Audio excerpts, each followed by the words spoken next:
நீ காற்றை சுவாசிக்கவில்லை என் உடன் பிறந்தவனே, கந்தக தூசியை சுவாசிக்கிறாய். கார் வெளியிடுகிற நச்சு புகையை கட்டுப்படுத்த 6 மரம் தேவை. எத்தனை லட்சம் கார் ஓடுது? எவ்வளவு மரம் வைத்திருக்கிறாய்? ஒரு மனிதனுக்கு 422 மரம் தேவை. நீ எவ்வளவு மரம் வச்சிருக்காய்? உன் நாடே சொல்லுது 28 மரம் தான் ஒரு மனிதனுக்கு இருக்கு. இருக்கா? யோசிச்சு பாத்துக்க. நீ இருக்கா? அப்புறம் நுரையீரல் தொற்று, மூச்சு திணறல், தோல் நோய் எல்லாம் வரணும்னா எப்படி வராம இருக்கும்?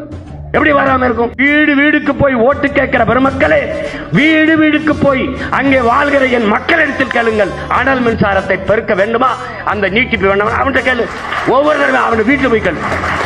ஆமாங்க, எங்களுக்கு வேணுங்க. எங்களுக்கு உயிரை விட, வாழ்ற இடத்தை விட, காற்றை விட, நீரை விட, எல்லாத்தை விட சம்பளம் தருகிற வேலைதான் முக்கியம் என்றால் ஒரு பேச்சும் கிடையாது. நீங்க தாராளமா அனல் மின்சார நிலையத்தை நீட்டிங்க, வாலிய கண்டிங்க, நல்லா செய்யுங்க, நல்லா செய்யுங்க. இந்த கருத்து கேட்கிற பெருமக்கள், இந்த கருத்து வேணுங்கிற சொல்ற பெருமக்கள், உங்களை கெஞ்சி கேட்டுக்கிறேன். அனல் மின்சார விரிவாக்கத்திற்கு பக்கத்தில் உங்கள் வீடை கட்டி வாழுங்கள்.